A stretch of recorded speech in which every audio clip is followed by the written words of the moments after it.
తీవ్రవాది open గా చెప్పాడు, నేను తీవ్రవాదిని చెప్పాడు మోడీకి చెప్పుకోవాలి. కాబట్టి ఈయన లెక్క ఏంటంటే మనకి ఇది దశదిన కర్మలు అవుతాయి కదా, 11వ రోజు అయ్యాక కొడతాడు. అట్లాగే పుల్వామా, పహల్గామ్ అన్నిట్లో కూడా పఠాన్కోట్ కానీ మూడిట్లో అట్లాగే జరిగింది. ఇప్పుడైనా అది ఉంటది. అయితే ఇప్పుడు ఇన్సిడెంట్ ఆ టైప్ కాదా అన్నది రేపు తేల్తది.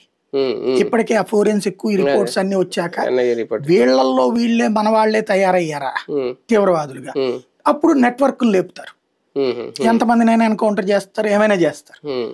అలా కాకుండా పాకిస్తాన్ నుంచి తీవ్రవాద సంస్థ నడిపితే ఆ తీవ్రవాద సంస్థ క్వార్టర్స్ లేస్తాయి. ఈపాటికి వాళ్ళందరూ హెడ్ క్వార్టర్ దాచుకుని ఎక్కడో విడివిడిగా దాక్కుని ఉంటారు. అప్పుడు గుర్తు తెలియని వ్యక్తులు లేపుతారు. అదే కనుక పాకిస్తాన్ ప్రభుత్వం ఇన్వాల్వ్మెంటో సైన్యం ఇన్వాల్వ్మెంటో ఉందంటే ఆ వర్గాలు లేస్తాయి గ్యారంటీ. ఏ క్షణంలో ఏదైనా జరగచ్చు చెప్పలేదు. రైట్, చూద్దాం. మొత్తానికి ఏ తీవ్రవాద సంస్థ ఉంది ఈ దాడి కనుక ఈ క్లారిటీ అయితే వచ్చే అవకాశం ఉంటుంది. ఇప్పటికే